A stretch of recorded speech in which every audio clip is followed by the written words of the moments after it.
tentang pengalaman saya yang nggak bisa bagi waktu. Oh, bagaimana ceritanya? Saya akan cerita. Saya ada di Boma. Ya saya juga mau saya nggak bisa bagi cara ngobrol sama yang di kampus. Sedangkan saya di sini di daerah juga ada kegiatan gitu. Itu gimana? Nah, kalau di pondok itu kita sebagai santri biasa atau sebagai pengurus atau apa kesibukan di pondok? Santri biasa. Ya, nah, kesibukan di pondok biasanya seperti apa? Kadang saya tuh dapat tugas di S4 saya kan ikut beasiswa S4. Tugasnya seperti apa biasanya? Gak nentu juga kadang. Ya kalau ada panggilan aja gitu. Kalau udah kadang sibuk gitu ya. Nah, kalau gini ya, kan kita kan juga sama setiap orang kan punya porsi waktu yang sama 24 jam gitu ya. Jadi ya untuk mengantisipasi gimana itu tergantung kita. Kalau saya pribadi, saya ini kan sebagai selain sebagai konselor juga punya kesibukan lain gitu. Saya di sini juga jadi pengurus juga, kuliah juga gitu. Nah, gimana cara kita buat mengatur waktu gitu? Itu kembali ke diri kita sendiri. Misalnya gitu, kamu ini jam berapa biasanya?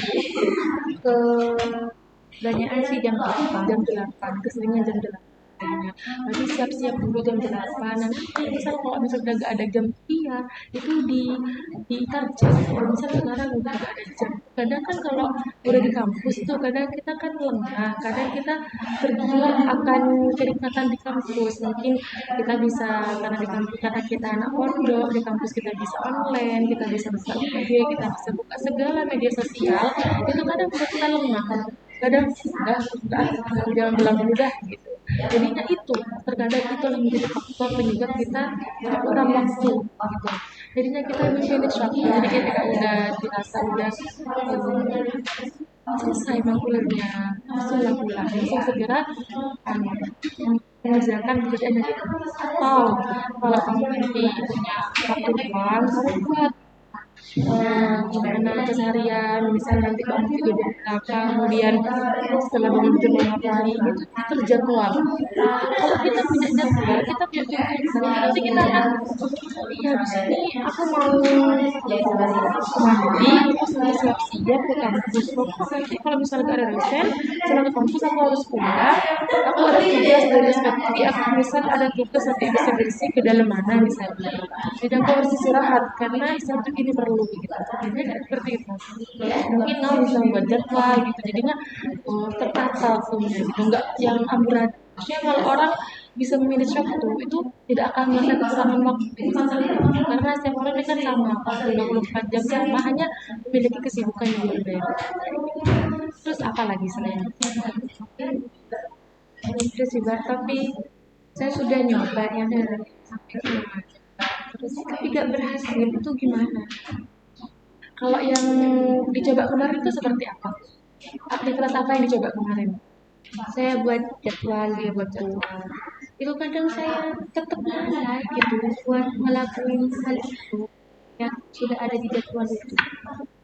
Nah, iya emang sering banget orang ketika konseling ke saya yang bilang katanya harus buat jadwal tapi saya udah buat jadwal kenapa kok masih sering lagi apa aja yang terlewatkan gitu berarti kita ini kurang konsisten dengan apa yang kita buat.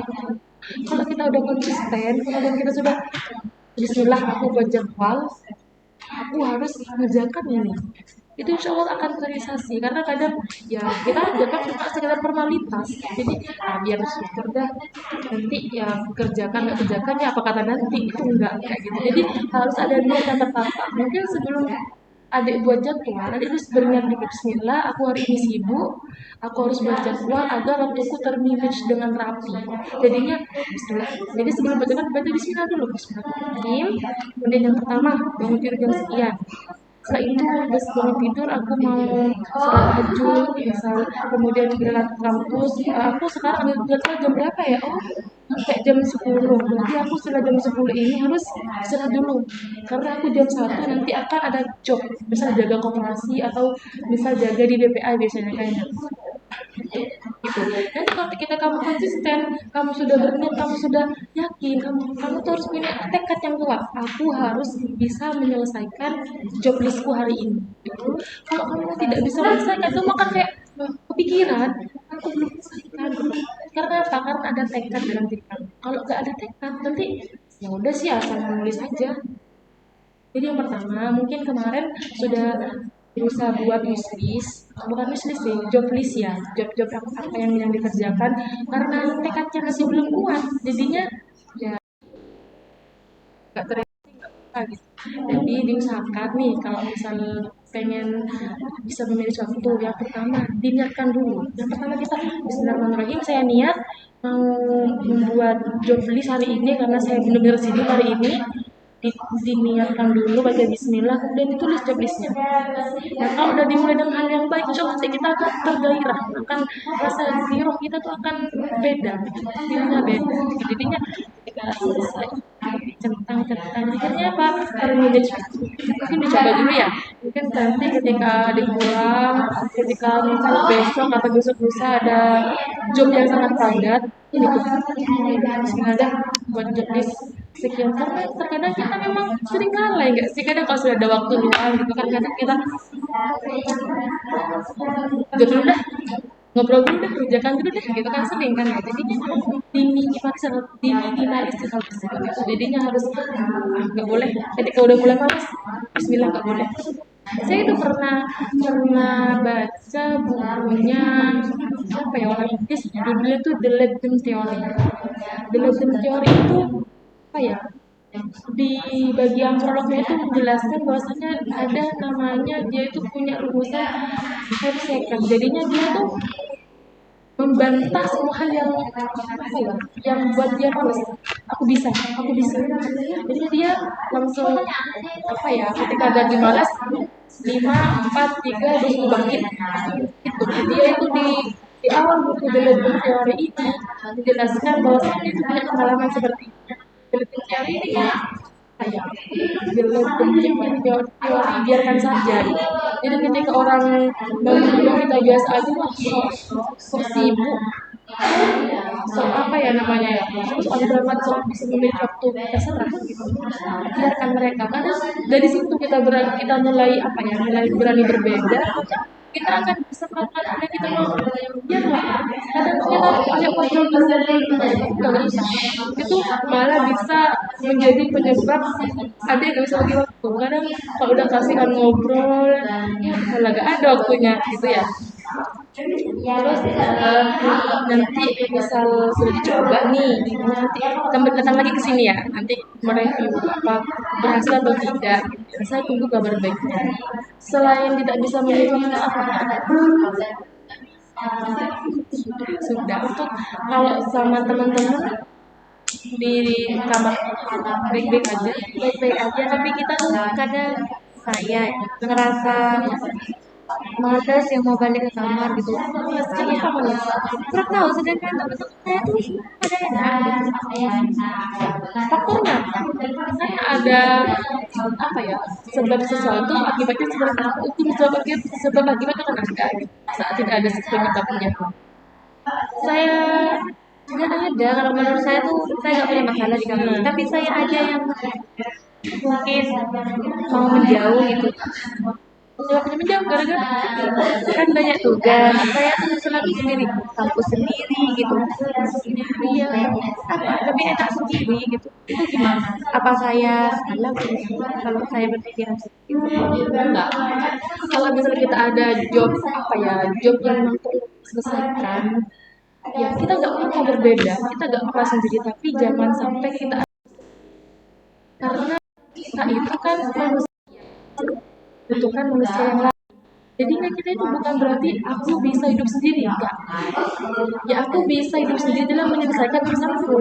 Ketika orang itu membutuhkan kita, ya kita harus welcome.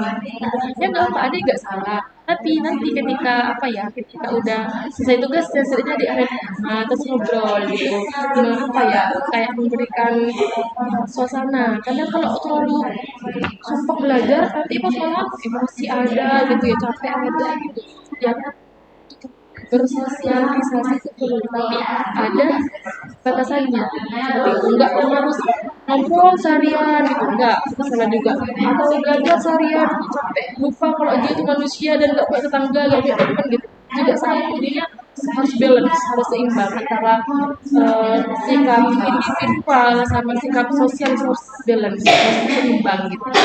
Nggak salah, bagus malahan. Malahan kalau ketika kita punya tujuan, punya apa ya, target, kita kalau misal masih bikin orang lain nggak akan tercapai targetnya. Itu bagus, saya suka banget sama ketika ada cerita saya, kok saya punya tugas sih, punya sendiri untuk menyelesaikan tugas, itu bagus banget, hal yang sangat positif dan perlu diapresiasi. Tapi satu hal, jadi ketika sudah selesai tugasnya, setidaknya kita bisa ngobrol lah sama teman gitu. Karena kita kan manusia, mungkin suatu saat kita bakal butuh sama teman kita gitu, bakal kita kan kita tentang apa ya. Tapi semoga tidak terjadi ya, kena musibah misal, kan tidak bisa kita langsung apa ya, kita dengan orang lain gitu. Sampai aku bisa kok sendiri, tapi kalau tingkat apa ya, tindakan adik tadi yang ketika aku belajar, aku menghindari teman-teman gara-gara apa ya, masalah tugas itu bagus. Kalau misalnya menghindar gara-gara malas ketemu orangnya, itu nggak bagus gitu. Itu harus di apa ya, dibenahi lagi. Aku nggak mau ketemu dia ya, nggak boleh, karena kita pastinya kita akan mati dengan mereka. Terus ada lagi, nanti kalau misal yang pertama kan tadi ada nanya ketika garis bagi waktu ya, nanti sudah dibuat job listnya menggunakan basmalah pertama kali, diniatkan benar-benar niat benar untuk selesaikan job listnya itu. Kemudian yang kedua ini, ketika di kamar nanti cobalah berusaha untuk apa ya, berinteraksi dengan teman. Kalau boleh tahu, pernah tes TV nggak? Tahu nggak, ada itu kepribadiannya introvert, extrovert atau ambivert? Nggak tahu ya, belum pernah tes. Iya, tapi bisa jadi deh, karena memang kan orang ini kan punya tiga kepribadian, itu ada yang introvert, ada yang extrovert, ada yang ambivert juga ada gitu. Jadinya memang kalau sudah tipe orang introvert, dia emang nggak bisa, dia itu kejam, dia kalau bertemu dengan orang lain dia akan pusing, sampai ada yang sampai kayak gitu. Jadi kalau pertanyaan saya, kalau ada ketika bertemu dengan teman-teman apakah pusing atau enggak, dia suka banget sama orang lain, biasa aja sih, berarti tidak termasuk introvert. Karena kalau sudah introvert akut, dia tuh kadang malas ketemu manusia, itu bisa terjadi gitu. Tapi ada biasa aja kan, biasanya karena ingin menyelesaikan tugas agar tidak terkontaminasi dengan yang lain, agar tidak terganggu, agar tidak malah merusak susunan job listnya gitu. Karena bagus, tapi ketika di sana tuh adik biasa berinteraksi. Dia berarti hanya saja ketika ada tugas gitu malah ingin mengasingkan kita sejenak. Itu enggak apa-apa, itu malah bagus. Itu enggak apa-apa, itu enggak salah, itu bagus. Hanya saja jangan sampai merasa aku bisa sendiri gitu. Enggak boleh, harus kita sama-sama bagus sebenarnya. Sih kalau bisa nanti adik tes CV nggak, biar tahu kepribadiannya seperti apa, baik itu extrovert, ambivert atau introvert gitu ya. Ada lagi? Sudah. Nanti kami ditunggu kabar baiknya ya. Nanti kalau sudah selesai, misal ada job list yang padat, kemudian ternyata dengan cara yang saya sampaikan tadi bisa terrealisasi semua, nanti kembali ke sini. Mbak, saya udah ternyata saran dari Mbak, apa namanya, jujur, saya sudah bisa membagi waktu gitu. Saya tunggu kabar baiknya ya. Ya, udah selesai, udah nggak ada pertanyaan lagi, nggak ada yang perlu saya ingin disampaikan lagi. Terima kasih, udah.